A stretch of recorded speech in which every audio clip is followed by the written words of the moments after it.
is going on, ladies and gentlemen? It is your boy, Awakened Toast here, and today, welcome back to another Rumble VR video. And what we're going to be doing today is we're going to be covering each individual ability within this game on how to cast it, where to use it, how to use it against your enemies, all of those things. The biggest thing that I want to do with this video is I want to run through all of these gestures just to help out some of those new players that are struggling to get their cast going. Because I know initially when I started this game, I thought a lot of it was because the game wasn't picking up my gestures or hand movements, but in reality, I just wasn't getting the exact positioning down.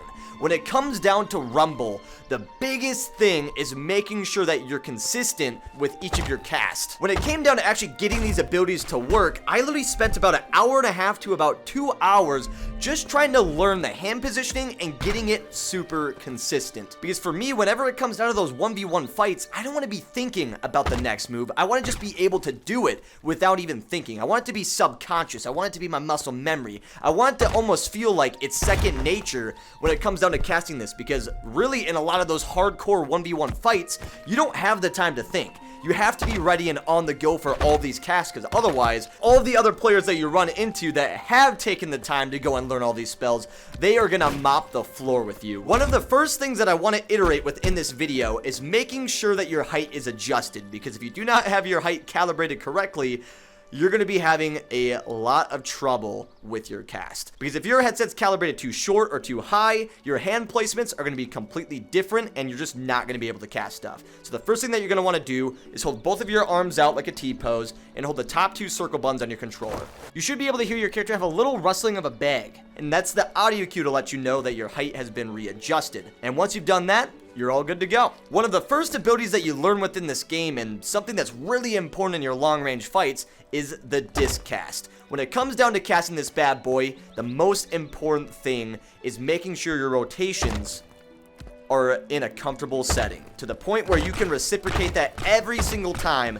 that you want to shoot a disc. Like the instant that you can get this to a point where there's literally no room for failure, you're in the sweet spot. And one of the common mistakes that I've personally seen with a lot of new players is the fact that they go over to the tutorial area and practice the gestures once they're in that circle, but then afterwards they don't really learn the ability. They run through it and think that they got it, and then they go over to like their first ever fight and realize that they can't keep up. They can't get the cast going, and it's almost like the casts just aren't working. But in reality, it's just all about that positioning. You have to practice. So whenever you're having those moments where you're trying to cast this disc and it doesn't seem like it's working, you're like moving your hands and you can swear that you're doing that same gesture, but it just doesn't seem like it's pulling off, just really sit back, take it slow, and run through that gesture once again, because truly it doesn't matter about what speed you go at. I mean, obviously, if you want to try to get more cast, you can try to shoot even faster, but that's going to be where you're probably going to be slipping up and having some issues. So in order to cast this disc,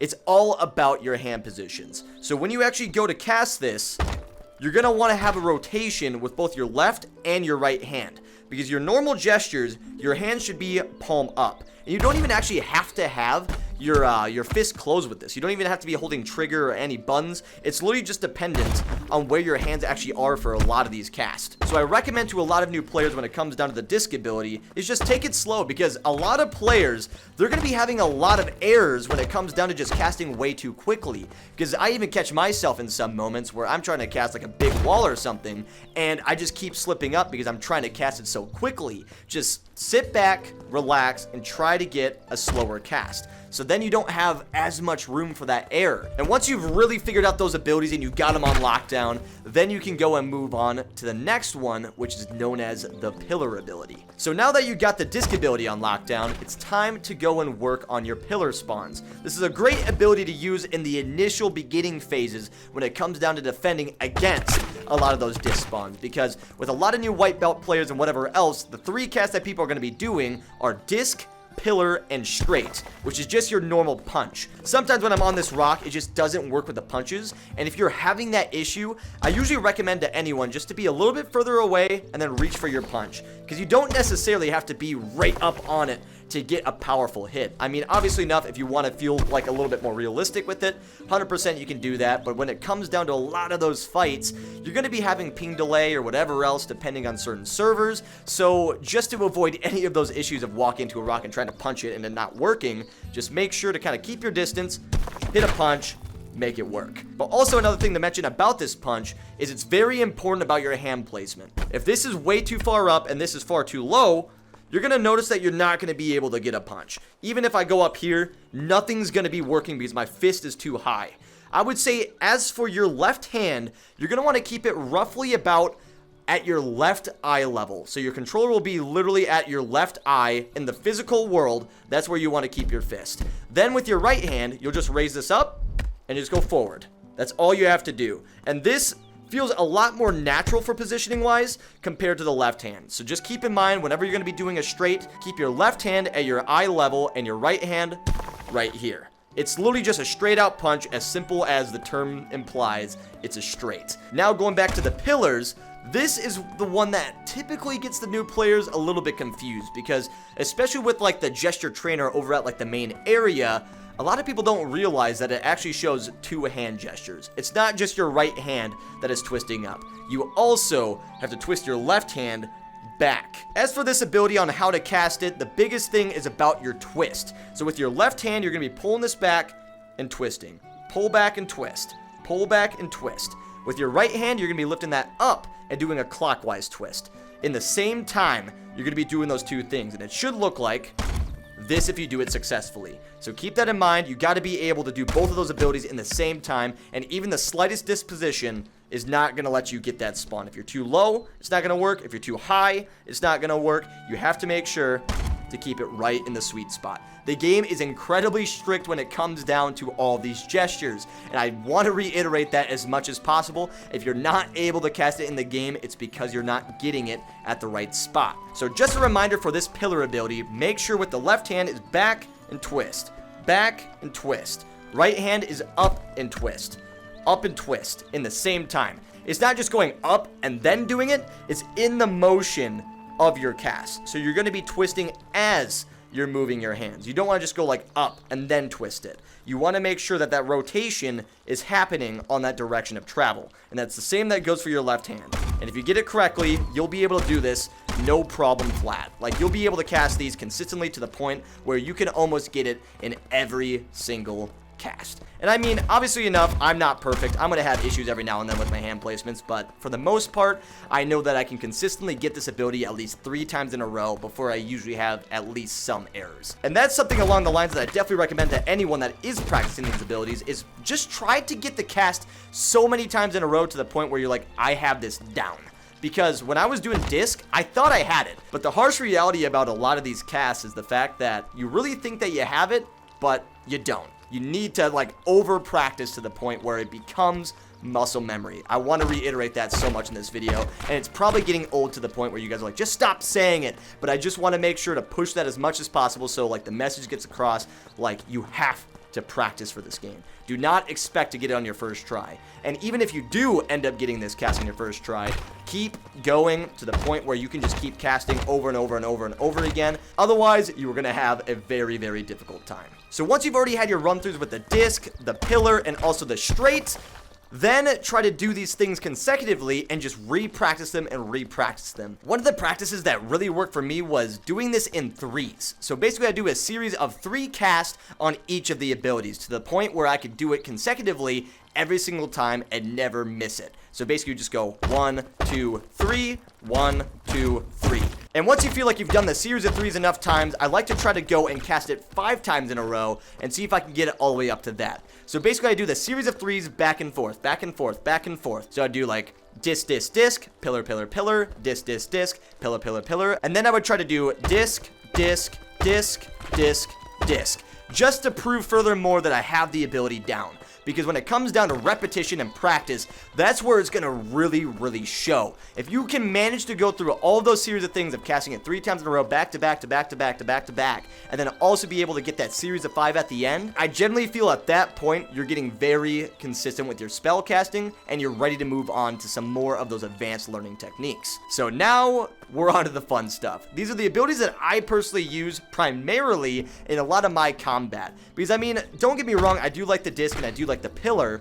I mean, don't get me wrong, I do like the disc, I do like the pillar, but I only use those occasionally because, in reality, I can just spawn a bigger wall. Why would I really need a pillar if I got a bigger wall? But in some ways, the pillar does come in clutch, and I can totally understand why someone would want to use that, but in the most part, my big wall is kind of my main attack. I mean, this thing is just amazing. It's a heavy hitter, and it also does knockback on enemies. I'll show a little bit of footage of what it looks like within PvP, like on the screen somewhere over here, so you guys can actually see this like within battle. But the big wall is definitely one of my favorite abilities for sure. I love this thing, man. It's awesome, and when you mix this with the telekinesis, it is an absolute force to be reckoned with. But the first thing that we're going to be starting out with is we're going to be running the spawn ball. This is one that I still even have trouble spawning every now and then for the sole fact that my hand placement usually punches the ball. I don't know why, but every time I spawn this ball, I almost accidentally do an uppercut every time that it comes. So it usually looks like, oh, now you're not going to do it. But usually it like launches the ball into the sky, and it must just be my placements right after I get it up or something. But now that I'm actually being conscious with it, I think I'm actually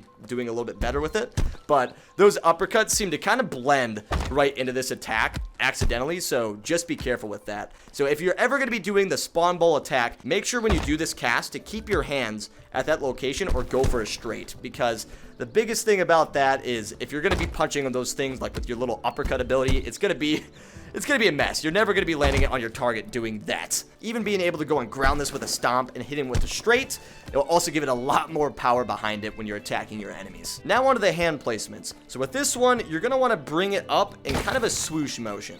It's really weird, but you kind of want to swoosh it. All right, when you swoosh, that's going to be the main thing that pulls up the ball. With your right hand, you're going to be also bringing that up and rotating. So with your left hand, you'll bring it up and swoosh, which you're also going to be rotating. Your right hand is also going to be going a little bit up and also rotating. And if you do this correctly, it should look like this. And typically with this ability, this is one of them that I definitely do struggle on. So like, don't get mad at yourself when it comes down to it. I even struggle when it comes down to this spawn ball attack. Like literally, I have a better time casting the disc than I do even the spawn ball attack. Like right now, I'm just getting lucky because usually I don't get it this consistently. This is actually one of the spells that I've been personally working on quite a bit. And when it comes down to the spawn ball attack, just get that rotation correctly. I hope that in the recording it can actually show kind of how I'm twisting my wrist. One thing that I would say that is incredibly important with this spawn ball attack is making sure that you're looking forward. And that actually goes for any of your spells, because if you're looking down, most of the time you're gonna have a really hard time actually getting those casts to work. Like if you're looking forward, that's gonna be where you really find that sweet spot, and typically for some reason I think the game just recognizes it a lot easier that way. I don't know if that's intended, but it's what's been working for me. Now let's get on to Stomp. This is a really good ability for both the disc and also the spawn ball, because the sole fact, you get a lot more power with those hits. And plus, just the control of having a spawn ball, if I can actually get it here without punching it. There we go. If you actually stomp it to the ground, you'll notice that the rock actually gets stuck there and you can't move it. So when that happens, you can line that up with a target and just blast them. It gets so much speed behind it, and seriously, it's just a fun ability to use when you hit it with a straight. Like, that is just, it's awesome to see. And even like with these pillars, if I remember correctly, if you actually go and, whoops, I did not mean to do that. Let's go and spawn this in again. Stomp. If you go and hit it with a straight, it has enough power to break the freaking pillars, which normally, that's not how this ability works, because normally with this ability, I usually don't get a break, unless you actually get like a direct landing on it when it's laying flat. That's about the only time it's gonna get a break on one of those pillars, because normally with a standing pillar, that thing will not break off of that spawn ball. But if you actually go and throw this on the ground with a stomp and then punch it, it gives it a little bit more power, just enough to break the pillars. The big thing about this ball is you have to recognize what walls you're dealing with. So with the big wall, if you actually spawn on one of these balls and chuck it to the ground, let's go and stomp it and then do a straight, you'll notice that it doesn't have enough power to break that. But with the small pillars, if you go and throw a ball on, stomp, and then punch it straight, that will break a pillar. But this is also another really weird thing about the game too. So there's different values depending on the orientation of these objects as well. So if that pillar is laying on the ground and we go and spawn in another little ball here, let's go and chuck that to the ground, and then punch straight, you'll notice you can now break the big wall. So you also have to pay attention to orientation of the objects. Even with this pillar, if we have this laying on the side and then we spawn in a spawn ball and uppercut it, that will actually break the pillar too, because anything that's laying horizontally compared to vertically will have a less damage value to deal with, which I found really intriguing. It was something completely random and something that I kind of just found out while I was training. So honestly, that's a nice little life tip while you're playing this game that you can kind of figure out. But another thing to add on about this stomp ability is being able to stomp a disc. This is incredibly difficult because it's all about timing, and half the time it doesn't even work. But if you can do this correctly, let's see if I can even do it. There we go. It took about 4 casts to do it, but you can manage to slap a disc on the ground, and with this thing, just watch the speed of how fast this thing goes with the straight. That thing flies. And honestly, I haven't even really tried with the big walls yet, so this will be a really cool experiment with the disc. Let's go and throw one. Let's see if we can get it.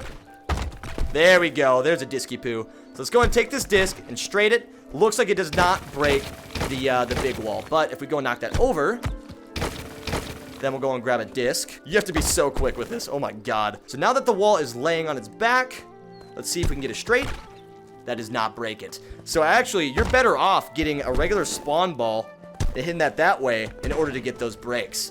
That's awesome. That's actually really, really cool. I literally just found that out within this how-to video. That's cool. I guess we're learning together. What a great bonding moment. Anyways, before I get more off topic, let's move on to one of my favorite abilities, known as the big wall. I mean, honestly, it's probably just called wall, but I refer to this as the big wall because obviously this is just a regular wall. This is a big wall. I mean, it's pretty self-explanatory. I mean, this is classified as a pillar, but most of the time I just caught myself saying wall because it's easier to say compared to pillar. Wall, pillar, wall, pillar.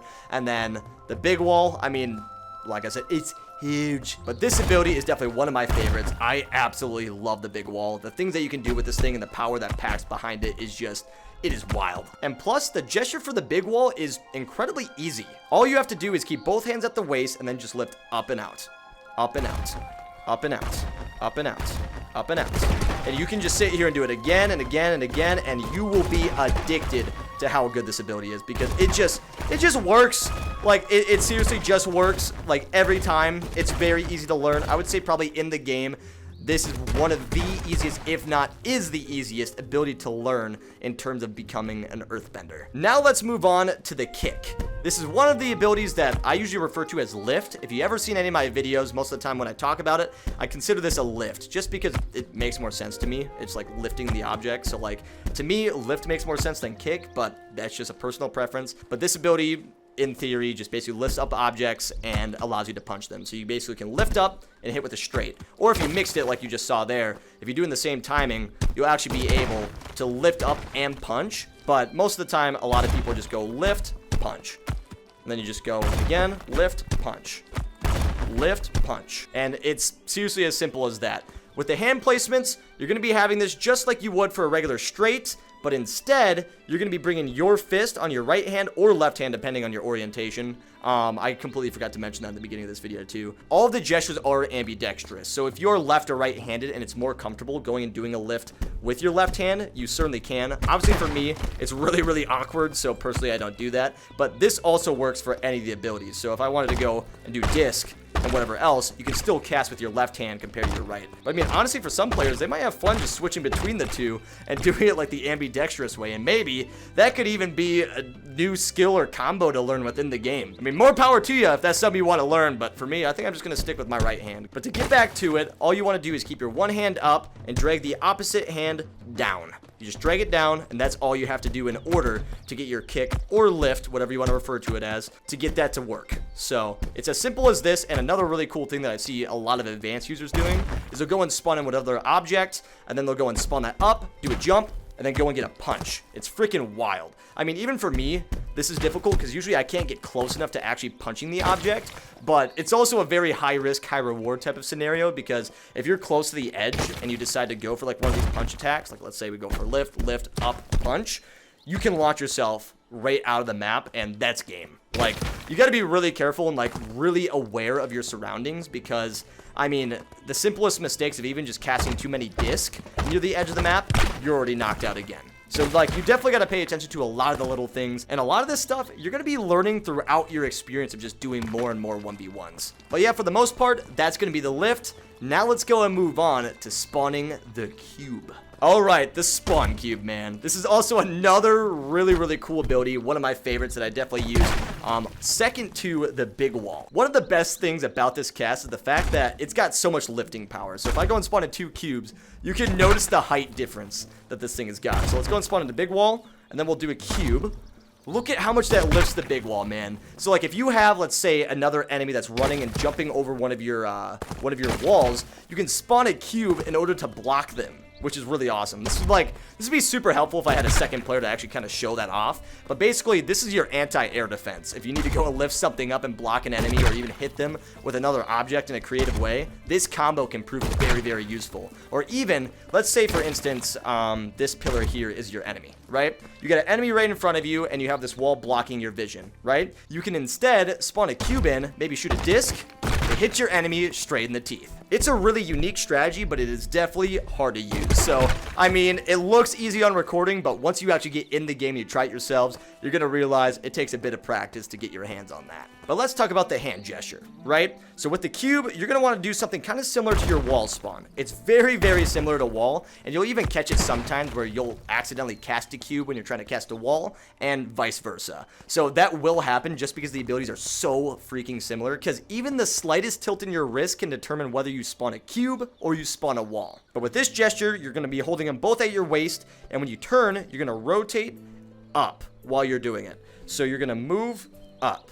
Move up, move up, move up. It's almost like rowing a boat. I don't know how to explain it, but it's kind of like you're rowing a boat in like a really awkward way. Kind of just row, row, row, row, row. And like, it's so consistent, man. Like that spawn cube with the spawn wall, these are like 2 of my favorite abilities, especially when you can manage to get this in a late game, pop that up, grab it with telekinesis, and yeet that boy at an enemy. That can do some freaking work on them. So now onto probably one of the easiest spells within the game that, surprisingly enough, you unlock very late in the game, is known as the dash and the jump. So with dash, all you have to do is just hold your left hand at your waist, just like you would do for your normal gestures, and with your right hand, you just tap forward. That's all you have to do. You literally just keep your left hand right at your waist, and you just tap forward. And with that, you'll be able to be dashing around the map, jumping up on enemies, and dropping them like an absolute mad lad. But one thing to keep in mind, that this is an earthbending game, so don't expect that you're able to go and cast abilities while you're in midair, because it's not possible. I've already tried. As much as I wish I could, it's just not possible. But I kind of just mixed the 2. So how do you actually jump in this game? Well, with your left hand, you're going to slightly pull that back from that spot. So basically, you'll be doing your dash, and then you pull back. When you do that, you also, with your right hand, want to pull that back as well. And this is what it should look like if you get the spell done correctly. So you just go tap, tap, jump. You can go tap, tap, jump.